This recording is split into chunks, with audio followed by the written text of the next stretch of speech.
So, hello everyone, welcome to lecture number 5, and in this lecture what we are going to look at a few more examples of reconstruction, but namely some complex reconstruction. So, this is of course much more time consuming to understand it clearly, but I would like to show you a few examples how complex the reconstruction can be on surfaces, and then we will familiarize today hexagonal lattice, and in the hexagonal lattice the surfaces are represented by something called miller-bravais indices and not just with Miller indices. Of course, you can also represent it with Miller index, but miller-bravais lattice is a more common practice, and we will also finally conclude with the two-dimensional Bravais lattice, because that is what is very important for us. As you have seen in the three-dimensional Bravais lattice, we had 14 different group, and then here we are going to just have like 5 indeed.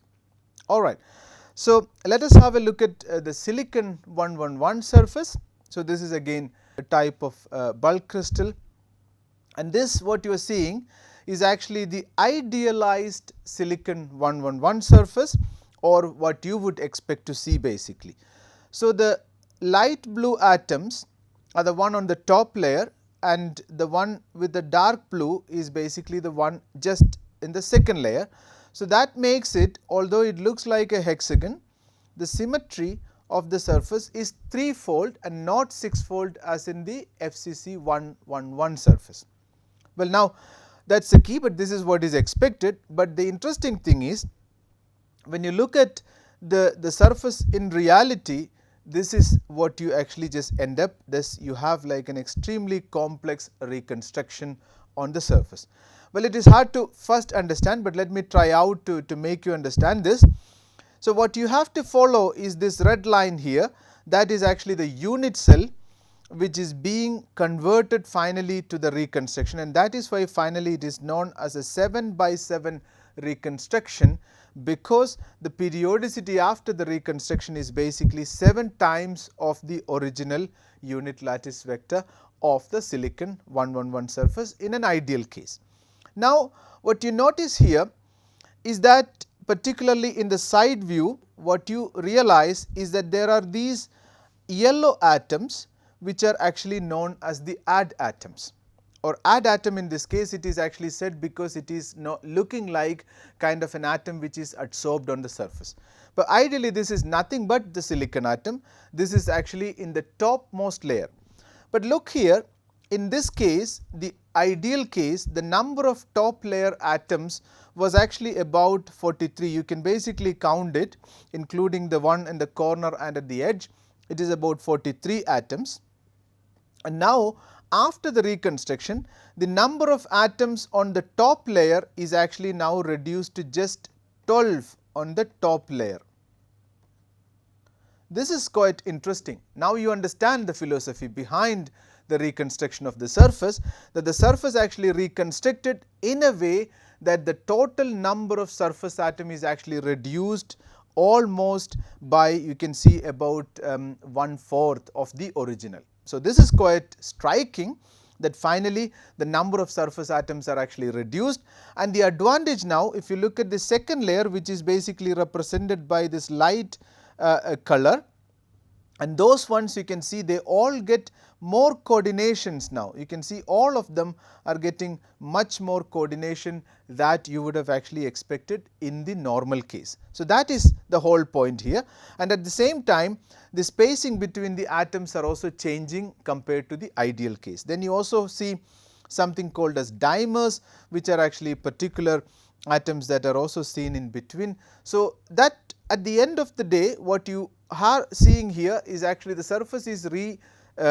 organized in such a way that the top layer atom number is reduced, and every other atom which is below in the second layer is actually getting a higher coordination. So, that is the philosophy basically, that then effectively the total surface area or surface energy is basically reduced in this case compared to the silicon. So, this is known as a silicon 7×7 reconstruction, and it took about 20 years for the surface science to completely solve this, or it was a long unsolvable problem for about 20 to 25 years, and then with the discovery of scanning tunneling microscope people solved it. We will come to that story a little later.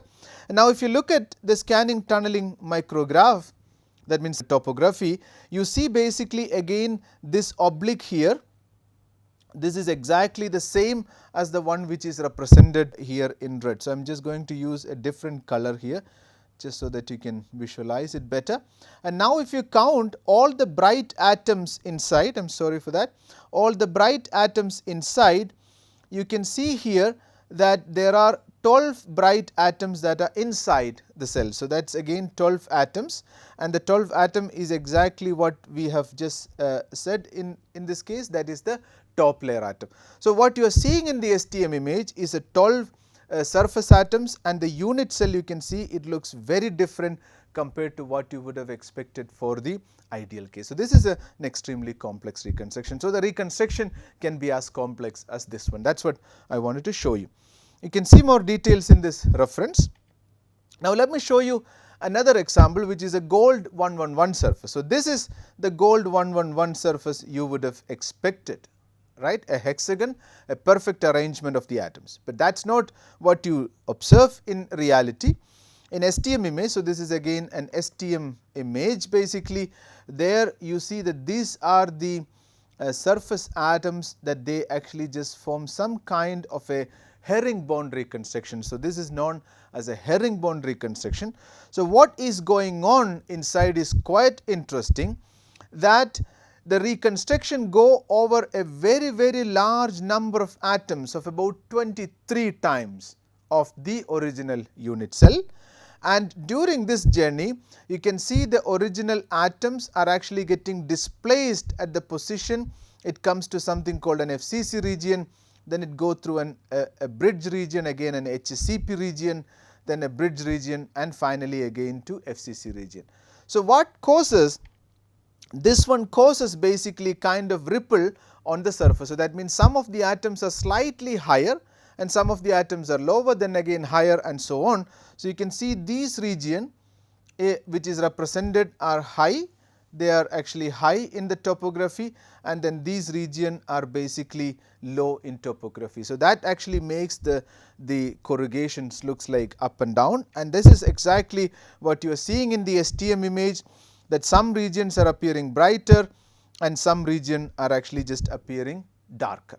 Yeah, so, we can represent the darker region with a black color. So, this is actually appearing as darker region and these regions are appearing as red. So, this is basically due to the fact that the atoms are actually corrugating on the surface. But now you see the reconstruction is actually about 22 times root 3.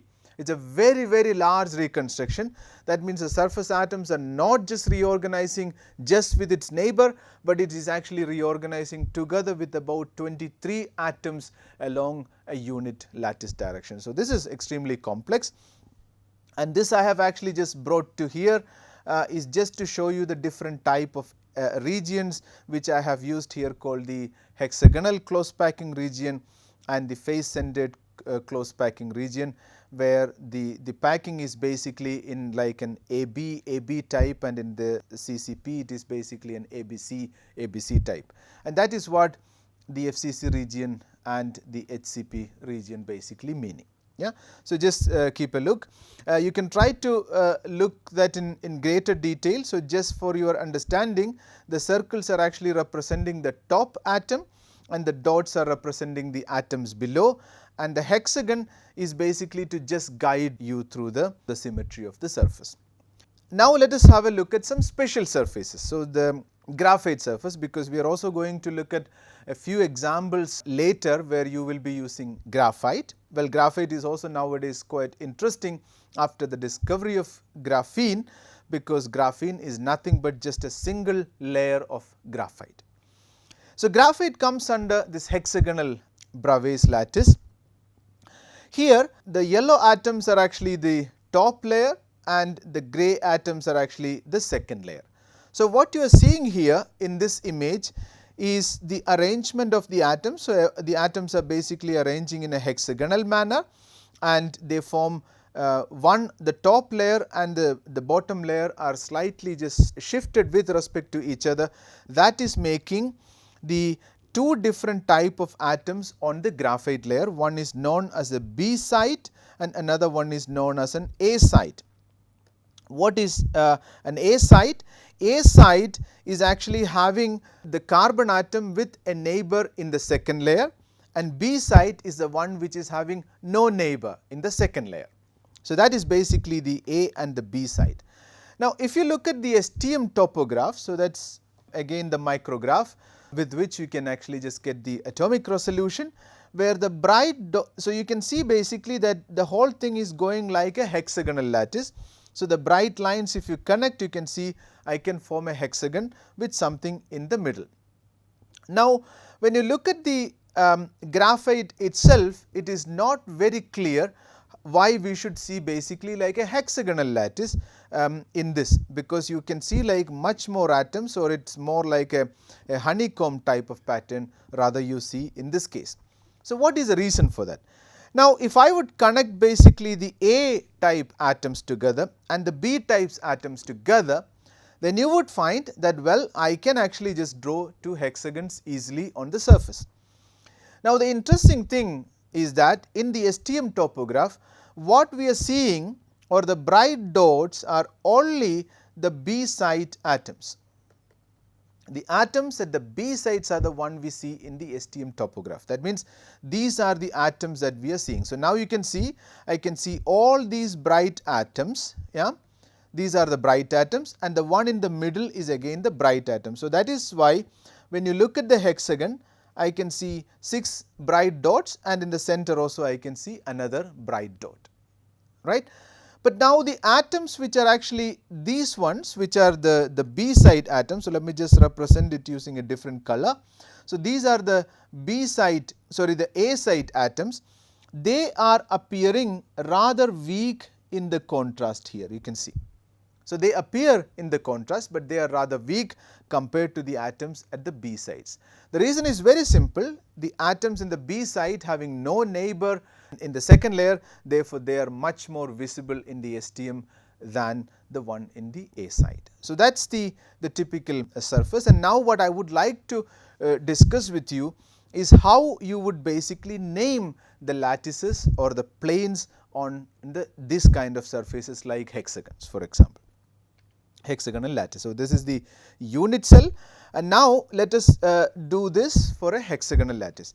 So, the difference of the representation of the hexagonal lattice compared to the one we have seen before is that here we use 4 indexes and not 3 like HKL. We use an additional index, namely I, and I should follow this particular rule, which should be basically a minus of H and K, H plus K. So, this typical representation is known as miller-bravais indices, and this is basically represented using 4 different indexes. So, where are the 4 different indexes coming from? In the HKL, you were familiarized that the HKL coming from the X, Y and Z directions. In this case, it is not really so. This is basically represented by A1, A2 and A3. These are the 3, that is the H, K and I, and the L is basically representing the direction which is perpendicular to all these A1, A2 and A3. So, that is how you can basically represent the entire cell, entire unit cell of hexagon. Now, if I would represent like this, and if I want to basically just create a plane inside this. Now, let us assume that I want to create a plane like this in the hexagonal lattice. Now, what I all need to do is, I need to look at the time at the intercepts of this plane along the different unit lattice direction. So, you can see along A1 I have one intercept, along A2 I also have one intercept, but now the interesting thing is along A3, this is the A3 direction, but it is minus A3, the negative direction of A3, and you can see this is been cut 2 times. So, that means the intercept along A3 is basically, so this is A1, this is A2, this is A3, it is basically minus half. And then along the other direction, which is the z direction, so there you can see the intercept is actually infinity. So now if you take the reciprocal of that, then I get the plane. So you have 1 1, and this is actually represented as bar 2. So typically when you want to represent negative in indexes, so you would call it as bar and then 0. So this is the plane. So the particular plane that you are seeing, it's actually 1 1 bar 2 0. Now let us visualize how this looks like in the hexagonal lattice. So this is the hexagonal lattice, where you can see this is my A1, this is A2, and this is A3, this is A3, and this direction would be the z direction. And now you can see how the plane is represented in the hexagon, and this is actually nothing but the 1 1 bar 2 0 plane. Yeah, so this is the way you basically index the surface. Now let us have a look at a couple of more examples. So like the Miller index again for a different hexagonal lattice. So this is the two different planes that I would just like to represent. You can first of all look at the intercepts, and from there you can calculate the or understand or represent the miller-bravais lattice. And this plane is nothing but 0 1 bar 1 0, and this one is actually 1 bar 1 0 0. So the planes are actually the similar type. It is just facing the different sides of the hexagon, and of course if you look in the crystallographic plane, they are actually oriented in a different direction. So therefore they have different name, but once you create a plane out of that, it is actually unimportant from which plane you have actually just cut. So all the different type of planes that comes under the similar family is going to actually just give you out the same type of surface. Now if you look at that surface, so this is basically the surface, and that surface is nothing but 0 1 bar 1 0. Yeah. You can actually create as many surfaces as you want. Please do it as a couple of exercises. You can try to understand and create different type of planes using the Miller-bravais lattice for the hexagonal lattice. Now the most important plane in the hexagonal lattices are actually not the one we have seen. It is actually this particular plane, where it is parallel to all the A1, A2 and A3, and it only basically just intercept the z axis. Yeah, and that particular plane is therefore known as the 0 0 0 1 plane, or the bezel plane of graphite surface, or even for other hexagonal type of surfaces, this is known as a bezel plane. Yeah, so this is how the surface looks like, and this is the lattice directions, and this is typically what you would find in the case of the graphite. That is also the reason why you can represent it like that. And now I can actually just cleave the surface along the bezel plane that is very commonly observed in hexagonal lattices. For example, graphite, if you take and you cleave a couple of layers out of the graphite, you can basically just generate graphene, for example. Yeah, so that graphene is actually coming along the bezel plane, or one of the bezel plane is the graphene itself. Therefore the bezel planes are actually very important in the case of graphite. Now there are also a couple of other examples about hexagonal lattice. For example, the most famous ones are the metal dichalcogenide, tungsten disulfide as an example. There also you can see the whole thing is actually just looking like a hexagon, where the adjacent layers are basically just displaced by a given atom, and that looks like exactly what we have seen in the case of graphite. But now the interesting thing when it comes to the graphite and also the tungsten disulfide, the adjacent layers are basically like interacting through a very weak interaction, namely the van der Waals forces. Yeah.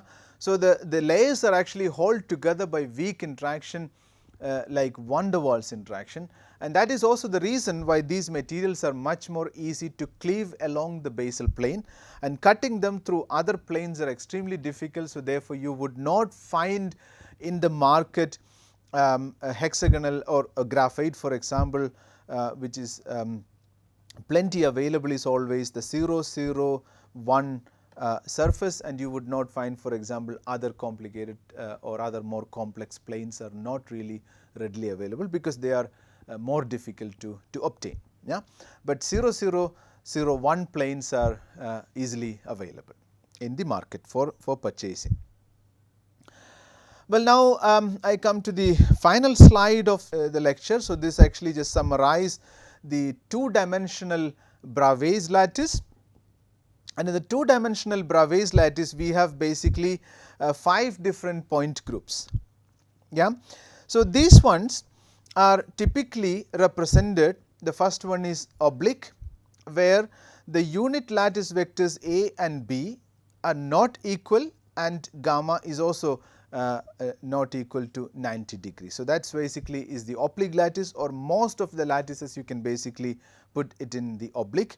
And now, if you would basically keep the gamma to be 90 degree and keeping the A and B not equal to each other, then you can actually just form the rectangular unit cell, and then you can actually just by keeping the gamma 120 and A is equal to B, you would get nothing but the hexagonal lattice. Yeah. So, that is the classification.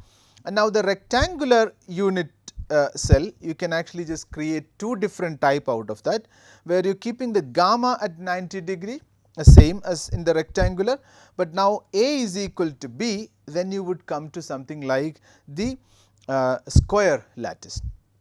Now, out of this there is actually a very special group that is called as the centered group, where you have the same classification or the same characteristics as in the rectangular one, but the only difference here is that you have basically something at the center of this rectangular unit cell. So, now you can see that the entire different possible surface is actually like surfaces can be classified into these 5 different point groups, for example.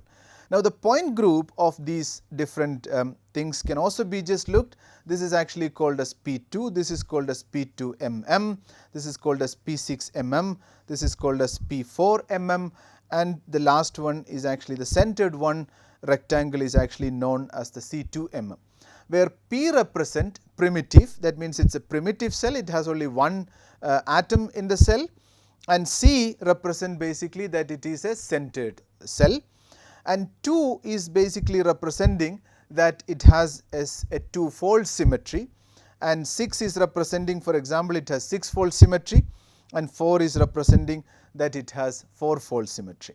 Yeah. So, the number basically representing the symmetry of the surface, and the P or C is basically representing whether it is a primitive or centered, and the last one M and M are representing whether there is actually a mirror plane or not. Well, you can see here for the rectangle I have a mirror plane along this direction and I have a mirror plane along this. Yeah. And also the same for the hexagon. So, I have a mirror plane along this and I have a mirror plane along this, and here also I have 2 mirror planes as you see here, and that is why they all have like 2 mirror planes, that is what is represented by the 2 different M's. Well, that is a summary of the Bravais lattice, and as I have already told you, we can classify all the different type of lattices that you observe in surface can actually be classified into any of this, and for example, our 110 surface should be corresponding to the rectangle or P2mm, and the 100 surface can actually be put in the P4mm to square, and for the 110 of the BCC can actually be represented by C2mm, for example, or the hexagon can actually be represented by P6mm and so on. So, with this you can classify all the surfaces, and you can either represent the surface using the symmetry, or you can actually also represent by the plane itself, which we have already learned in the previous classes. What I wanted to also just summarize here is that these different type of surfaces are now commercially available and you can purchase them, in the way you want, and to maintain their cleanness and also to maintain the stability of the surfaces, ultra high vacuum technology is very important. And therefore, next week, before we go into understanding more about the surfaces, I am going to introduce to you to ultra high vacuum technology, which is actually one of the major development that has actually just created the surface science into the current status. Yeah, and also where people could understand things at an atomic and molecular level. So, with this I would like to conclude this lecture, and I will see you in the next lecture. Thank you very much.